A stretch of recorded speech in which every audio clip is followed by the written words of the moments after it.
ओम गणेशाय नमः। ओम नमः शिवाय। मैं निखिल ज्योतिष आचार्य आप सभी का मेरे चैनल पर पुनः स्वागत करता हूं। आशा करता हूं कि आप सभी स्वस्थ होंगे। महादेव की कृपा आप सभी पर सदैव बनी रहे। कि वीडियो टॉरस यानी कि वृषभ के लिए बहुत विशेष है, क्योंकि वीडियो है शुक्र देवता के राशि परिवर्तन के बारे में। शुक्र मिथुन से निकलकर कर्क में प्रवेश कर जाएंगे 21 अगस्त को, और 15 सितंबर 2025 तक वो वहीं पर गोचर करेंगे, वहीं पे प्रवास करेंगे। यहाँ पे उनकी युति बुध से भी होगी, उन पर हम आते हैं। शुक्र की अगर हम बात करें तो शुक्र बहुत ही विशेष ग्रह है। मतलब कि अगर ज्योतिष की हम बात करें तो दो ही ग्रहों को नैसर्गिक शुभ ग्रह कहा गया है, एक है बृहस्पति, एक है शुक्र। ऐसा नहीं कि बाकी ग्रहों के अच्छे प्रभाव नहीं होते, पर नैसर्गिक मतलब नेचुरल, उनकी प्रकृति, उनका जो व्यक्तित्व है वही नैसर्गिक शुभ है। और ये यकीनन बात भी सत्य है कि शुक्र और बृहस्पति के पास सबसे ज़्यादा जो शुभ तत्व होते हैं, शुभ कारकत्व होते हैं, वो इन दोनों के पास ही होते हैं। तो यहाँ पे हम केवल शुक्र की ही बात करें तो नैसर्गिक शुभ ग्रह हैं और भोग के कारक हैं, जीवन के इंजॉयमेंट्स के कारक है। जीवन का अगर रस कोई है तो शुक्र ही है, जीवन में भोग अगर है तो शुक्र ही है। और मैं कई बार इस चीज़ को बताता हूँ कि केवल वही व्यक्ति जीवन का आनंद लेने आया है जिसका शुक्र अच्छा है। बाकी लोग केवल अपने कर्मों को काटने, अपने एक भीड़ चाल में चलने के लिए आते हैं। शुक्र अगर अच्छा है, शुक्र बली है, वो व्यक्ति जीवन को अपने टर्म्स पे जीता है, इंजॉय भी करता है। न केवल पैसा कमाएगा, वो इंजॉय भी करेगा। इसलिए शुक्र बहुत विशेष है। उनके कारकत्वों की बात करें तो अनगिनत है।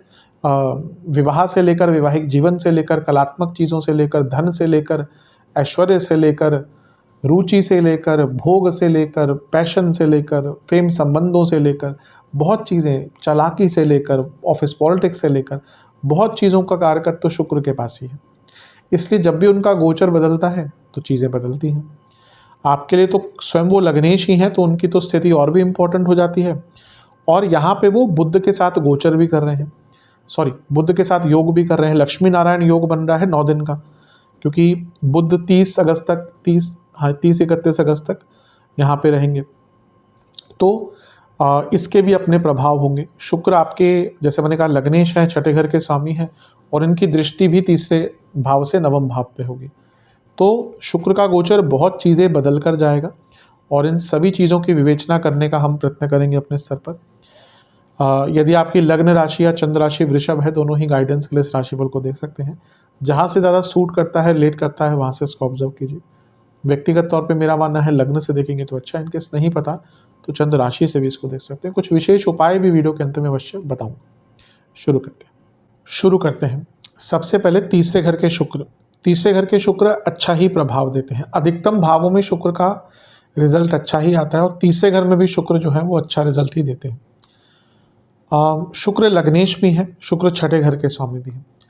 तीसरे घर के जो शुक्र हैं वो व्यक्ति को कुछ नया सीखने पर भी विवश करते हैं। व्यक्ति कुछ नया सीख भी पाता है। अगर आप ऑलरेडी कोई स्किल बेस्ड काम करते हैं तो आगे बढ़ने का मौका मिलेगा। कम्युनिकेशन बहुत प्रभावशाली हो जाती है। हाँ, एक चीज़ जो शुक्र के तीसरे घर में बुरी मानी जाती है वो ये है कि व्यक्ति थोड़ा अपने परिवारजनों से रूखी तरीके से बात करता है। तो यहाँ पे एट प्रोफेशनल फ्रंट तो उतनी दिक्कत नहीं आएगी, पर यह हो सकता है कि पर्सनल फ्रंट पे आपके कम्युनिकेशन अपने परिवार से थोड़े से ख़राब हो जाए। तो उस चीज़ पर थोड़ा सा ध्यान देंगे तो आपके लिए बहुत अच्छा रहेगा। अदरवाइज तो शुक्र का तीसरे घर में आना अच्छा होता है। तीसरे घर में जब शुक्र गोचर करते हैं तो प्रेम संबंध भी स्टार्ट हो सकते हैं, क्योंकि आकर्षण का एक भाव है। शुक्र कारक है प्रेम संबंध के, आकर्षण के। और कई लोगों का जो पहला प्यार होता है, पहला आकर्षण कहिए, उसको पहला प्यार कहिए, अट्रैक्शन कह लीजिए, जो भी कह लीजिए, जो पहला किसी व्यक्ति के प्रति आकर्षण होता है ना, जो प्यार के संबंध में होता है, वो तीसरे भाव से ही होता है। तो कई लोगों के नए रिलेशनशिप भी यहाँ पे स्टार्ट हो सकते हैं। और क्योंकि शुक्र विवाह के रिलेशनशिप के कारक हैं, जब वो तीसरे घर में गोचर करते हैं तो जो लोग ऑलरेडी रिलेशनशिप में हैं और ऑलरेडी वैवाहिक हैं, उनको अपने संबंधों को ठीक करने का कम्युनिकेशन के ज़रिए, यानी कि एक अच्छी बातचीत के ज़रिए अपनी प्रॉब्लम्स को डिस्कस करने का अपने वाद विवाद को सुलझाने का एक अवसर भी प्राप्त होगा। तो ये भी आपके लिए बहुत अच्छी चीज़ है। तीसरे घर के शुक्र, क्योंकि वो लग्नेश भी हैं, ये यात्राओं के भी योग बनाते हैं। हो सकता है आपको कुछ यात्राओं पे भी जाने का मौका मिले, और क्योंकि यहाँ से वो नवम भाव को देखेंगे तो धार्मिक यात्राओं पर भी जाने का अवसर आपको प्राप्त हो सकता है। तीसरे घर के शुक्र उत्साह बढ़ाते हैं, सकारात्मकता बढ़ाते हैं। व्यक्ति की जो सोच होती है बहुत सकारात्मक हो जाती है। और जैसे मैंने कहा थोड़ी देर पहले कि स्किल बेस्ड, ये हॉबीज़ का भाव भी है। तो अगर आपकी कोई हॉबी है तो उसको दोबारा सीखने का, उसके दोबारा टच में लाने का मौका मिलता है। अब जब हम यंग होते हैं, यंग मतलब कि अब यंग का कोई ऐसा एज तो नहीं है, कुछ लोग अपने आप को 50 पे भी यंग फील करते हैं, कुछ लोग तो 25 में भी बूढ़े हो जाते हैं। वो तो खैर एक बहुत कंडीशनल चीज़ है। पर कहने का तात्पर्य कि अब हम जब बहुत अर्ली एज में होते हैं, हम अपनी हॉबीज़ पर ध्यान दे पाते हैं स्टूडेंट के टाइम में, उसके बाद लेट्स से अर्ली 20s में फिर हम सब लोग चीज़ों में बिजी हो जाते हैं। ये वो टाइम होता है जब आप दोबारा अपनी हॉबीज़ को टच करिए। आपकी कोई भी हॉबी, आपको गाना अच्छा लगता है, बजाना अच्छा लगता है, कुछ कोई इंस्ट्रूमेंटल आप इंस्ट्रूमेंट प्ले करते हैं, आर्टिस्ट हैं आप, और अगर आप उस चीज़ से दूर हो गए थे, लेट्स से कि मैंने कहा ना कि हम सब लोग टाइम टू टाइम या समय के साथ उन चीज़ों से दूर हो जाते हैं, तो यहाँ पे दोबारा एक मौका आपको मिलेगा अपनी हॉबीज़ के पास जाने का। और हमेशा कुछ ना कुछ हॉबी रखनी चाहिए। आप कितना भी उसके टच में रहे, हफ्ते में 2 बार करें, 1 बार करें, कोई ना कोई हॉबी होनी चाहिए। उससे, जैसे मैंने शुरू में कहा था, शुक्र जीवन का रस है। अब रसहीन जीवन क्या है? जिस जीवन में रस ही नहीं है, कुछ आनंद ही नहीं है, तो अब यहाँ या तो आप सन्यासी हैं, उनको उनके लिए तो फिर सब कुछ बराबर है।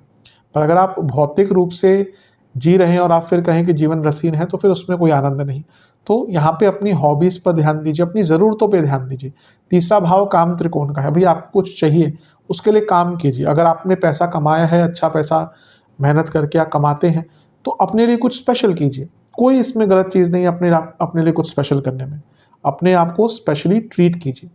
इन सब चीज़ों के लिए तीसरे घर के शुक्र बहुत अच्छे हैं।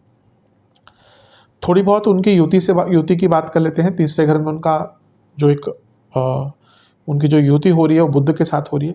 इसको लक्ष्मी नारायण योग कहा जाता है। शुक्र बुध आसपास ही रहते हैं। मैं कई बार बता चुका हूँ इस चीज़ को, फिर से एक बार एक्सप्लेन करता हूँ। अगर सूर्य यहाँ पर है तो शुक्र या तो सूर्य के साथ ही मिलेंगे या मैक्सिमम 2 घर पीछे 2 घर आगे।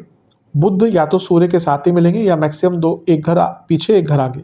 इससे आगे नहीं या पीछे नहीं जा सकते। इसलिए शुक्र बुध आसपास रहते हैं और उनकी युति भी होती है। यहाँ पे जो उनकी युति हो रही है ये बहुत विशेष है।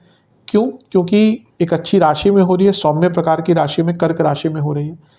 और इसके साथ ही यहाँ पे बुध जो है, एक तो बुध शुक्र का संबंध अच्छा है, दूसरा बुध आपके पंचमेश है और धन स्थान के स्वामी है। दोनों धन दिखाते हैं क्योंकि ये धन स्थान, ये लक्ष्मी स्थान। और शुक्र खुद लग्नेश है और उपचय भाव के स्वामी। पहले तो लग्नेश का धन और लक्ष्मी के साथ मिलन तीसरे घर में ये बताता है कि अपनी भुजा बल से, अपनी बाहुबल से, अपने स्किल से, अपनी नॉलेज से धन प्राप्ति कर पाएंगे। बहुत अच्छा है।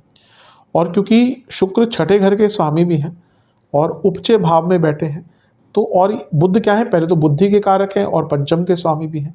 तो बौद्धिक क्षमता, शारीरिक क्षमता, स्किल्स, नॉलेज, इन सब का मिलन होगा और अपने जीवन का उत्थान कर पाएंगे, यानी कि जीवन को आगे बढ़ा पाएंगे। बहुत अच्छा, बहुत शुभ योग यहाँ पे आपके लिए बन रहा है, जिसका अवश्य आपको लाभ उठाना है। बुध जो है वो पंचम के स्वामी है और स्टूडेंट्स के कारक भी हैं। शुक्र लग्नेश है। स्टूडेंट्स के लिए भी ये बहुत अच्छी चीज़ है। स्टूडेंट्स को भी लाभ प्राप्त होगा, और क्योंकि पंचम से लाभ में ही बुध बैठे हैं, लग्नेश के साथ बैठे हैं, स्टूडेंट्स के काम आगे बढ़ेंगे। अगर इस कालखंड में, स्पेशली लक्ष्मी नारायण योग के ही कालखंड में आपका एग्जाम पड़ता है, उसमें भी अच्छा करेंगे। आपकी कम्युनिकेशन भी बेटर होगी, काम अटक रहे थे वो भी पूर्ण होंगे, और इवन जो स्टूडेंट्स जॉब ढूंढ रहे थे उनको भी यहाँ पे बहुत लाभ प्राप्त होगा। करियर में स्किल्स बढ़ाने का मौका है। करियर में अगर किसी से वाद विवाद हो गया था, उसको दूर करने का मौका है, उस प्रॉब्लम को सॉल्व करने का मौका है, और इसके साथ ही कार्य क्षेत्र में एक अच्छी रेपुटेशन बनाने का मौका है। बिजनेस में अगर देखें तो सप्तम से त्रिकोण में है, सप्तम से नवम में है, और शुक्र जो है वो सप्तम से 12वें के स्वामी और सप्तम से सप्तम के स्वामी है। यानी कि बिजनेस में कुछ इंफॉर्मेशन नहीं ऐड करना, कुछ टेक्नोलॉजी नहीं ऐड करना, कुछ नई प्लानिंग करना और उसके द्वारा अपने बिजनेस को आगे लेके जाना, उसके लिए भी बहुत अच्छा। और जैसे मैंने लव लाइफ, मैरिड लाइफ के बारे में तो कहा ही है कि दोनों में ही एक बेटर कम्युनिकेशन के जरिए अपनी प्रॉब्लम्स को सॉल्व करने का अवसर भी आपको प्राप्त होगा। तो ये शुक्र का तीसरे घर में आना, बुध के साथ युति बनाना, दोनों ही चीज़ें बहुत अच्छी हैं। अच्छा, शुक्र कलात्मक चीज़ों के कारक है, बुध भी कलात्मक चीज़ों के कारक है, और बुध पंचमेश है। ये एक बहुत क्रिएटिव टाइम आपका रहने वाला है। वैसे तो शुक्र जब तक आपके 15 सितंबर तक तीसरे में है तो वो पूरा ही टाइम क्रिएटिव रहेगा, लेकिन स्पेशली जब तक बुध की जोड़ी है तब तक बहुत क्रिएटिविटी रहेगी। मतलब कि क्रिएटिव आइडियाज़ कह लीजिए, कुछ नया एकदम ग्रैस्प करना हो, चीज़ों को एनालाइज करना हो, सब कुछ, यानी कि बौद्धिक, मैंने कहा ना, बौद्धिक क्षमता, शारीरिक क्षमता, स्किल्स, हर चीज़ का मिलन होगा। और यहाँ से ये दोनों ही ग्रह भाग्य स्थान को भी देखेंगे तो स्किल्स, नॉलेज की हमने बात करी, और भाग्य का भी साथ मिल रहा है। तो पुरुषार्थ, कर्म, स्किल्स, भाग्य, हर चीज़ का मिलन हो रहा है, बहुत अच्छा है, आप देखेंगे। और उपचे भाव में लग्नेश का आना और बुध के साथ युति, यानी कि आपके जीवन में कई प्रकार से आगे बढ़ने का आपको मौका मिलेगा। जो भी आपके कार्य अटक रहे थे पिछले कुछ दिनों से, उसमें आगे बढ़ने का मौका मिलेगा। कम्युनिकेशन की बात तो हमने कर ही ली, और कई अच्छी यात्राएं करने का भी मौका मिलेगा। तो ये बहुत शुभ योग है आपके लिए जो बन रहा है, इसका लाभ उठाइएगा। बस जो एक चीज़ मैंने कही कि अपने घर वालों से जब बात करें तो थोड़ा सा ध्यान से कीजिएगा। और क्योंकि शुक्र छठे घर के स्वामी, इसमें कभी कभी क्या होता है ना, भाई बहनों से भी वाद विवाद हो जाते हैं, तो उस पर भी आपको नियंत्रण रखना है। ये तीसरे घर के शुक्र व्यक्ति को दानी बहुत बनाते हैं, अच्छी चीज़ है, दान पुण्य कीजिए। बस ये ध्यान दीजिए कि उस चक्कर में कहीं अपना नुकसान ना कर लें, क्योंकि वृषभ वालों की आदत होती है दूसरों की मदद करने के चक्कर में कभी कभी अपना नुकसान कर लेते हैं। तो इस चीज़ पर काफ़ी ज़्यादा ध्यान देने की आवश्यकता है। लेकिन अगर मोटे मोटे तौर पर देखें, जो शुक्र की युति है बुध के साथ और शुक्र का गोचर है, दोनों ही बहुत अच्छे। और क्योंकि तीसरे घर में हो रहे हैं तो मैंने कहा ना कि एक गति जीवन को प्रदान होगी, आगे बढ़ने के मौके मिलेंगे। अगर रोग की बात करें, हाँ, शुक्र रोगेश भी हैं आपके, और बुध तो रोग के कारक ही हैं। गले के रोग बहुत तंग करेंगे, थायराइड संबंधित दिक्कत बहुत तंग करेगी, ईएनटी की प्रॉब्लम्स बहुत तंग कर सकती हैं। ये चीज़ें आपको यहाँ पर तंग करेंगी, लेकिन जैसा मैंने कहा, एक अच्छा ही योग आपके लिए ओवरऑल यहाँ पे दिख रहा है। उपाय की बात कर लेते हैं। उपाय की बात करते हैं। आपको कपूर लेना है, उस पर एक इलायची का दाना रखना है, इलायची रखनी है, इसको प्रज्वलित करना है और दुर्गा माता की आरती करनी है। एक मीठी रोटी का भोग लगाना है माता को। महादेव का, शिवलिंग का गंगा जल और गुलाब जल मिलाकर अभिषेक करना है, और वहीं पर बैठकर आपको ओम नमः शिवाय का 108 बार जाप करना है, और ओम शुभ गुणाय नमः इस मंत्र का 108 बार जाप करना है। शुक्र देवता का मंत्र है। ये उपाय कर लेंगे तो अवश्य बहुत लाभ मिलेगा। आशा करता हूँ वीडियो काम आएगी। चैनल पर नहीं सब्सक्राइब कीजिए, वीडियो को लाइक कीजिए। मिलता हूँ अगली वीडियो में, तब तक के लिए ओम नमः शिवाय।